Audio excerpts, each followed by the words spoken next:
শুভেচ্ছা,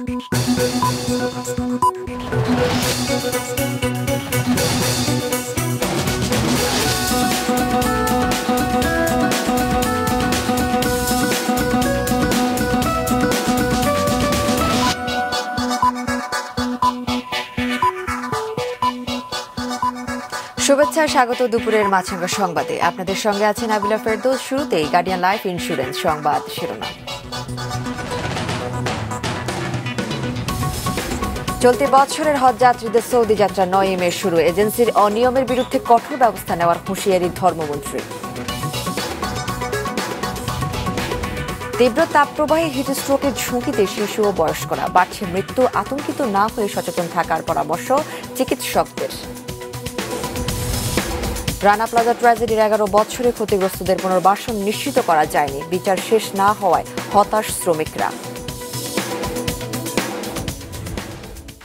এবার বিস্তারিত সংবাদ। চলতি বছরের হজ যাত্রীদের সৌদি যাত্রা শুরু হচ্ছে 9 মে।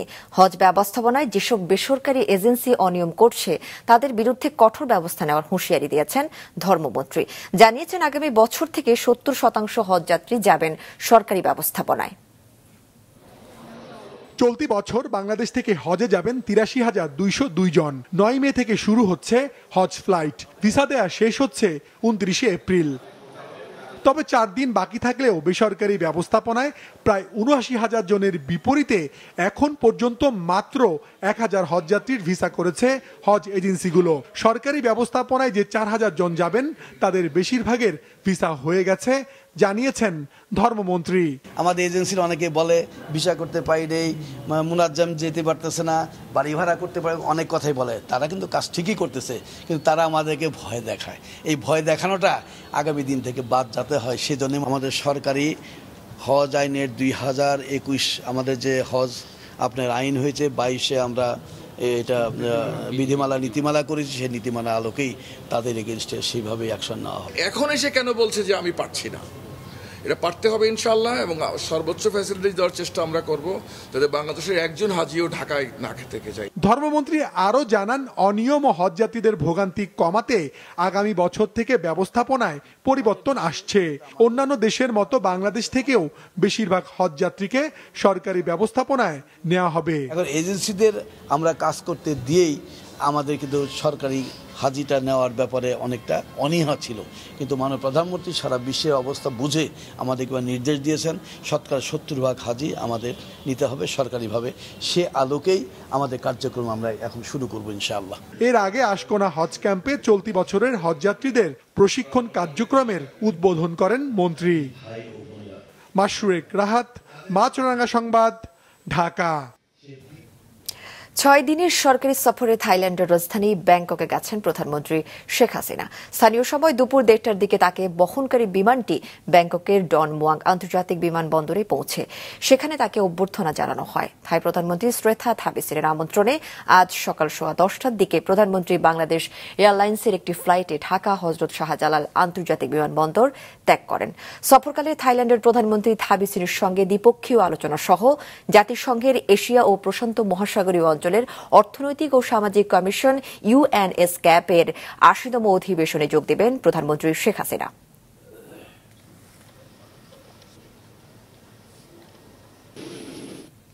টানা তাপপ্রবাহে দেশের বিভিন্ন স্থানে মানুষ, পশু পাখি সহ প্রকৃতি পরিবেশের নানামুখী প্রভাব পড়েছে।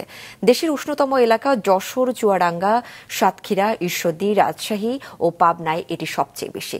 কয়েকজনের মৃত্যুর খবরও পাওয়া গেছে, হিটস্ট্রোকে আক্রান্ত হয়েছে। Desk report. গত 11 এপ্রিল থেকে গ্রীষ্মের তাপে পুড়ছে সারা দেশ। তাপপ্রবাহ এখনও অব্যাহত রয়েছে। সিলেট ও চট্টগ্রাম বিভাগের কিছু অংশ ছাড়া দেশের প্রায় সব জেলাতেই তাপমাত্রা 40 ডিগ্রির আশেপাশে রয়েছে। সবচেয়ে বেশি তাপমাত্রা রেকর্ড করা হয় যশোর, চুয়াডাঙ্গা, সাতক্ষীরা, ঈশ্বরদী, রাজশাহী ও পাবনায়। মৌলভীবাজার, রাঙামাটি, চাঁদপুর, বান্দরবান জেলাসহ ঢাকা, রংপুর ও ময়মনসিংহ বিভাগের বিভিন্ন জেলার উপর দিয়ে মৃদু থেকে মাঝারি ধরনের তাপপ্রবাহ বয়ে যাচ্ছে। আবহাওয়া অফিস বলছে, সহসা বৃষ্টি না হলে তাপমাত্রা আরও বাড়তে পারে। এত পরিমাণ রৌদ্রের তাপ যে আমরা বাইরে বাড়াইতে পারতেছি না, এবং বাচ্চা কাচ্চা নিয়ে খুব সমস্যার সম্মুখীন হয়ে দাঁড়িয়েছি। দৈনিক যারা মাঠে ময়দানে কাজ করে তারা সকলেই কষ্ট পাচ্ছে এবং আমরাও বের হতে কষ্ট পাচ্ছি। আমার মনে হয় এই ব্যাপারে আসলে সরকারি কিছু উদ্যোগ গ্রহণ করা উচিত। এত গরম যে মানুষ ঘর থেকে বেশি বাড়াইতে পারতেছে না, অতিষ্ঠ হয়েছে। বিভিন্ন হাসপাতালে ধারণ ক্ষমতার চেয়ে বেশি ডায়রিয়া ও গরমজনিত রোগী আসছে। গরমে অবর্ণনীয় ভোগান্তি নিয়ে চিকিৎসা চলছে বারান্দা ও গেটের সামনে। আউটডোরে রোগীর সংখ্যা একটু বেশি, আর আমরা 5-6 জন, আমরা 2 জন কনসালটেন্ট আছি আর 3 জন মেডিকেল অফিসার আছি। আমাদের সাধ্যমতো বাচ্চা রোগীদেরকে সেবা দেওয়ার আমরা চেষ্টা করতেছি, তবে ওষুধের যথেষ্ট অভাব রয়েছে। প্রভাব পড়েছে গবাদি পশু প্রাণীকুলে। গাইবান্ধায় হিটস্ট্রোকে গবাদি পশুর মৃত্যুর দাবি করেছেন খামারিরা। বাদ যাচ্ছে না ফসলের ক্ষেত। গরমের কারণে ভালো গরু হুট করে জড়াইছে। এই গরমতে এই গরুর খুব সমস্যা হচ্ছে। সমস্যার কারণে 2 বেলা 2টা করে স্যালাইন খাওয়া হচ্ছে। অতিরিক্ত গরমের কারণে গরু ফ্যান দিয়ে কি আমরা টিনের চলে পর্যন্ত পানি মারছি, কিন্তু তারপরে গরুর এই শ্বাসকষ্ট, ঠাকর এটা থেকেই গরু রোধ হচ্ছে না। আগামী 5 দিন তাপপ্রবাহ অপরিবর্তিত থাকতে পারে। শুধু সিলেট বিভাগের 2-1 জায়গায় বৃষ্টির পূর্বাভাস রয়েছে বলে জানিয়েছে আবহাওয়া অফিস। সজীব সাদিক, মাছরাঙা নিউজ ডেস্ক।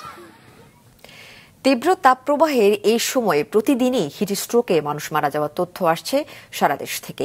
হিট অ্যালার্টও বাড়ানো হয়েছে গত কয়েকদিন ধরে। চিকিৎসকরা বলছেন অতি তীব্র তাপপ্রবাহে অভ্যস্ত নন এমন যে কোনো মানুষ ছাড়াও হিট স্ট্রোকের ঝুঁকিতে আছেন শিশু ও বয়স্করা। কাউসার সোহেলের রিপোর্ট। কোন রোগে আক্রান্ত নন এমন 11 জন গত 48 ঘন্টায় মারা গেছেন সারা দেশে।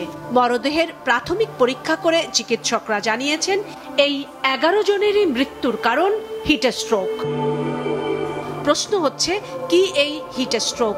কেন, কখন, কিভাবে হিট স্ট্রোকে আক্রান্ত হচ্ছেন মানুষ? একটা মানুষ যখন নরমালি একটা গরম আবহাওয়ায় যায় স্বাভাবিকভাবে একটু ঘামবে। আমাদের এখানে আর্দ্রতা বেশি, তো সোয়েটিং হতে হতে দেখা যায় একটা সময় তার আসলে সোয়েটিং হওয়ার মতো ফ্লুইড আর তার থাকে না। আসলে রক্তনালীর যে ছিদ্রগুলো আছে তা থেকে পানি বেরিয়ে যেতে পারে। সেক্ষেত্রেও ইন্টারনাল ভলিউম, যেটা ব্লাড ভলিউম কমে যেতে পারে, ব্রেইনে ব্লাড সার্কুলেশনের সমস্যা হয়ে হিট স্ট্রোক হতে পারে। মাত্রা ছাড়া গরমে বরফ ঠান্ডা পানি ও অতিমাত্রায় শীততাপ নিয়ন্ত্রিত ব্যবস্থার ব্যবহার বাড়াতে পারে মারাত্মক স্বাস্থ্য ঝুঁকি, বলছেন চিকিৎসকরা। বাসায় ফিরে একটু সরাসরি ঠান্ডা পানি খেয়ে ফেলা, আসলে এটা খুবই অবৈজ্ঞানিক একটা ব্যাপার। যে ফিরে বাইরের টেম্পারেচারের সাথে মিল রেখে খুব বেশি ঠান্ডা না, নর্মালের কাছাকাছি পানি পান করা, সবসময়ই মোটামুটি পর্যাপ্ত পরিমাণে পানি বা অন্য তরল খাবার যেমন দুধ, স্যুপ বলেন, জুস বা বাসায় তৈরি শরবত খেতে পারেন ওনারা। তাকে প্রথমে রোদের ভিতর থেকে ছায়া ঘেরা জায়গায় নিয়ে আসবো, সেখানে প্রচুর পরিমাণে ফ্লুইড, পানি জাতীয় খাবার খেতে দেবো। দরকার যদি খুব বেশি দেখা যায় ঘাম হচ্ছে, অভ্যস্ত না, সেক্ষেত্রে আমি ইলেকট্রোলাইটও দিতে পারি, যেমন খাবার স্যালাইন হিসেবে দিতে পারি। চিকিৎসকরা বলছেন টানা রোদে কাজ করছেন এমন ব্যক্তি ছাড়াও হিট স্ট্রোকের ঝুঁকিতে আছেন বয়স্ক ও শিশুরা। বয়স্ক ব্যক্তিদের তো এই হোমিওস্ট্যাসিস, বা শুধু বয়স্ক বলবো কেন, ছোট বাচ্চা যারা এক্সট্রিমস অফ এজ, যাদের শারীরিক পরিশ্রম খুব একটা করেন না, ফিজিক্যাল ফিটনেসের ঘাটতি আছে, ডায়াবেটিস আছে, প্রেশার আছে, ব্রেইনের সমস্যা আছে, কিডনির সমস্যা আছে, অ্যাসমা আছে, হার্টের সমস্যা আছে, এদের ক্ষেত্রে সতর্ক থাকা প্রয়োজন। বিশেষজ্ঞরা বলছেন আতঙ্কিত নয়, হিট স্ট্রোকে হতে হবে সচেতন। আক্রান্ত রোগীর চিকিৎসায় এর মধ্যেই বিশেষ ব্যবস্থা নিয়েছে সরকারি হাসপাতালগুলো। কাউসার সোহেলি, মাছরাঙ্গা সংবাদ, ঢাকা। দর্শক, রাজধানীর জনজীবনের ওপর তাপপ্রবাহের প্রভাব সম্পর্কে মিরপুর থেকে সরাসরি জানাচ্ছেন সিনিয়র রিপোর্টার নুরুন নাহার উইলি। উইলি, পরিস্থিতি কেমন দেখছেন?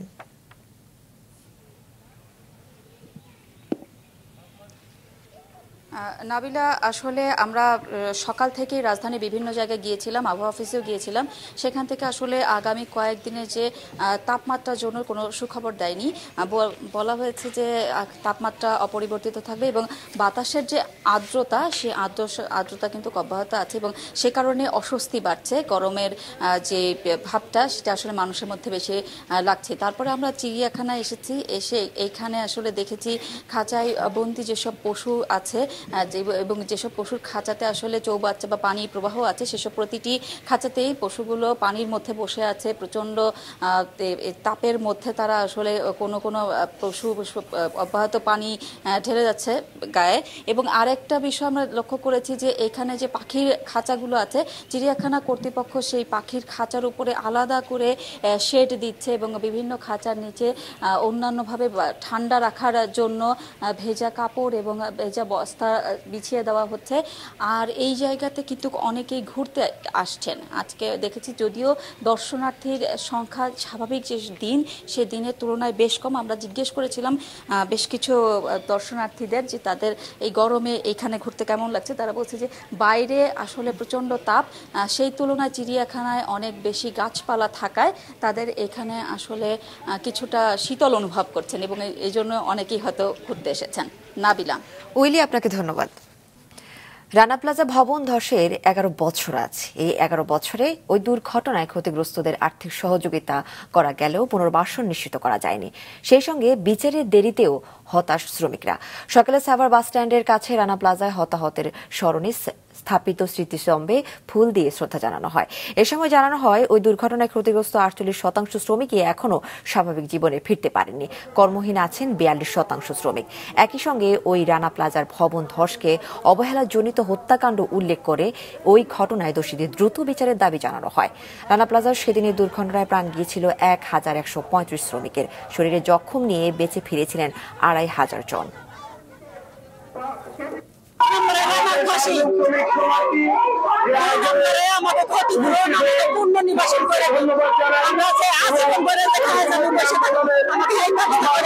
এই নির্মম হত্যাকাণ্ডের সাথে যারা জড়িত তাদের সর্বোচ্চ শাস্তি, রানা প্লাজার জায়গাটাকে বাজেয়াপ্ত করে যারা ক্ষতিগ্রস্ত তাদেরকে পুনর্বাসন ঘোষণার দাবি আমরা 11টি বছর যাবত করছি। সরকার এই বিষয়টা ভুলে যাওয়ার চেষ্টা করতেছে, মালিকরা ভুলে যাওয়ার চেষ্টা করতেছে, কিন্তু বাংলাদেশের 40 লাখ গার্মেন্টস শ্রমিক কিন্তু এটাকে স্মরণে রাখছে, মনে রাখছে। দলীয় নির্দেশ অমান্য করে আসন্ন উপজেলা নির্বাচনে মন্ত্রী বা সংসদ সদস্যদের স্বজনরা শেষ পর্যন্ত প্রার্থী থাকলে তাদের বিরুদ্ধে দলীয় ব্যবস্থা নেওয়া হবে বলে আবারও জানিয়েছেন আওয়ামী লীগের সাধারণ সম্পাদক ওবায়দুল কাদের। রাজধানীর ধানমন্ডিতে দলের সভাপতির কার্যালয়ে সংবাদ সম্মেলনে তিনি বলেন, অনেকের আত্মীয় প্রার্থিতা প্রত্যাহার করেছেন, আবার কেউ কেউ করেননি। সেক্ষেত্রে তারা নির্বাচনের আগের দিনও প্রার্থিতা প্রত্যাহার করতে পারবেন। বিএনপি একতরফা সমাবেশ বা কর্মসূচি করতে গেলে অগ্নিসন্ত্রাসের থাকে বলেই বিএনপির সমাবেশের দিন আওয়ামী লীগ কর্মসূচি দিয়ে মাঠে থাকে উল্লেখ করে আওয়ামী লীগের সাধারণ সম্পাদক বলেন, সরকারি দল হিসেবে তাদের দায়িত্ব রয়েছে। প্রত্যাহার কেউ কেউ করেছে, কেউ কেউ করেননি। এই বিষয়টি চূড়ান্ত বলে মনে করতে ইলেকশন পর্যন্ত আমাদের অপেক্ষা করতে হবে। এ ব্যাপারে দলীয় নির্দেশনা অমান্য করলে ডিসিপ্লিনারি অ্যাকশনের বিষয়টা আমাদের পার্টিতে আছে। সময় মতো এই সিদ্ধান্ত অবশ্যই নেওয়া হবে।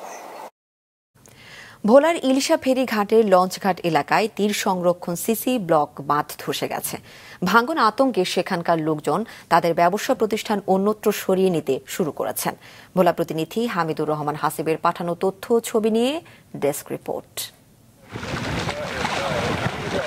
উত্তাল মেঘনা আবারও ভয়ঙ্কর রূপ ধারণ করেছে। তীব্র স্রোত আর ঢেউয়ের আঘাতে ভোলা সদরের ইলিশা ঘাট এলাকায় মেঘনা নদীর তীর সংরক্ষণের একটি পয়েন্টে হঠাৎ করে প্রায় 50 মিটার সিসি ব্লক ধসে গেছে। তবে কর্তৃপক্ষ জানায়, শুধু স্রোত নয়, ঘাটে অতিরিক্ত লঞ্চ ভেড়ার কারণেও ব্লক ধসের ঘটনা ঘটেছে। ভাঙন পরিস্থিতি নিয়ন্ত্রণে আনতে সরকারের দ্রুত পদক্ষেপের দাবি জানান ক্ষতিগ্রস্তরা। এখানে 3-4টা দোকান ছিল, যেগুলা দোকানদার রক্ষা করতে পারে না। কোনো রকমে দোকান মালিক দোকান থেকে সরে গিয়েছিল, মাল সামানা নিতে পারে নাই। গতকাল থেকে শুরু হওয়া এই ভাঙন চলছেই।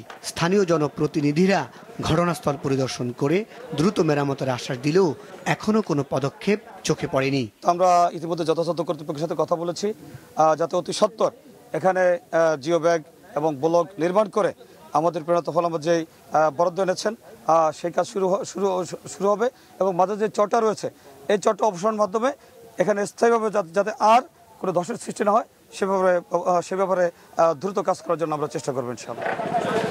এদিকে ক্ষতিগ্রস্ত এলাকা প্রশাসন ও পানি উন্নয়ন বোর্ডের কর্মকর্তারা পরিদর্শন শেষে লঞ্চ ঘাটটি অন্য জায়গায় সরিয়ে নেওয়ার পরামর্শ দিয়েছেন। নদীর স্রোতের কারণে ব্লক নদীর ভিতরে লঞ্চ করতেছে, এটা একটা স্বাভাবিক প্রক্রিয়া।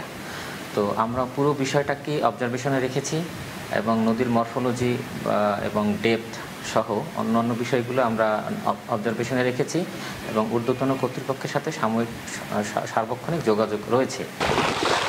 স্থায়ী ভাঙন রোধে 2021 সালে 335 কোটি টাকা খরচে ওই এলাকার 4 কিলোমিটার তীর সংরক্ষণ ব্লক বাঁধ ও 3.5 কিলোমিটার নদী সংরক্ষণ সিসি ব্লক বাঁধ নির্মাণ করা হয়। সেখানে আবারও ভাঙন দেখা দেয় আতঙ্কিত হয়ে পড়েছেন এলাকাবাসী। মাছরাঙ্গা নিউজ ডেস্ক। শত বছরের ঐতিহ্য জব্বরের বলি খেলাকে কেন্দ্র করে লালদিঘি ও আশপাশের এলাকায় চলছে বৈশাখী মেলা। 3 দিনব্যাপী মেলার আজ প্রথম দিন। ক্রেতা বিক্রেতাদের জমজমাট বেচাকেনায় সরগরম হয়ে উঠেছে মেলা। রবিউল টিভির ক্যামেরায় নাজমুল সাদেকের রিপোর্টে বিস্তারিত।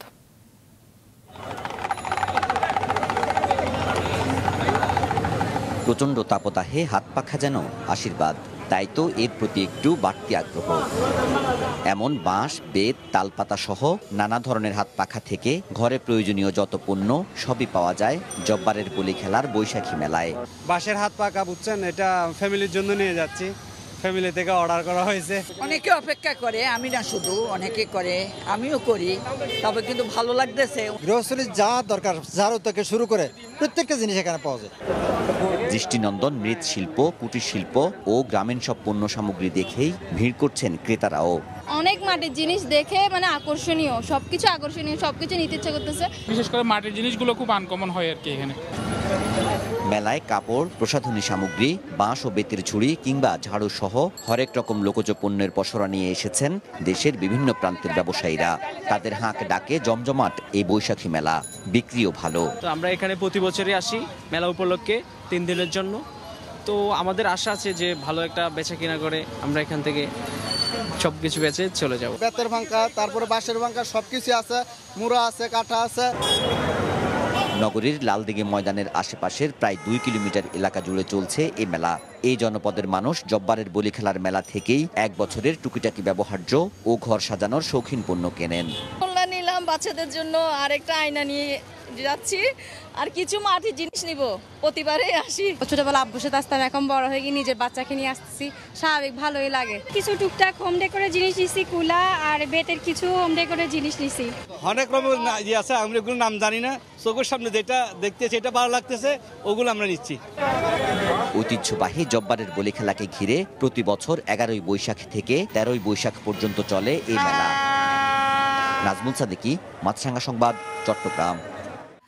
আগামী 4 মে থেকে রেলের সব টিকিটে উঠিয়ে নেওয়া হচ্ছে রেয়াত বা ছাড়। সেদিনের যাত্রার অগ্রিম টিকিট বিক্রি শুরু হচ্ছে আজ। যাত্রীরা বলছেন রেল যাত্রায় বাড়তি ভাড়া দেওয়া তাদের জন্য কষ্টকর।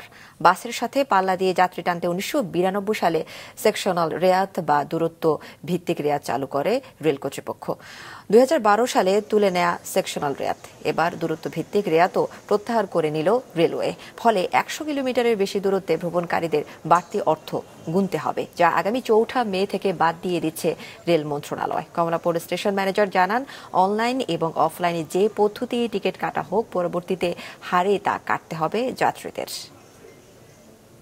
আসলে ভাড়া বৃদ্ধি করা হয়নি। মূল বিষয়টা হচ্ছে যে আগে যে রেয়াতি সুবিধাটা ছিল, সেই রেয়াতি সুবিধাটা প্রত্যাহার করা হয়েছে। অর্থাৎ রেয়াত, আপনি জানেন যে আমাদের বাংলাদেশ রেলওয়ে প্রতি 100 কিলোমিটার, 200 কিলোমিটার, 300 কিলোমিটার এবং 400 কিলোমিটার উপর ভিত্তি করে রেয়াত দিত, অর্থাৎ যাত্রী সাধারণকে একটা ছাড় দেওয়া হতো, সেটা প্রত্যাহার করা হয়েছে।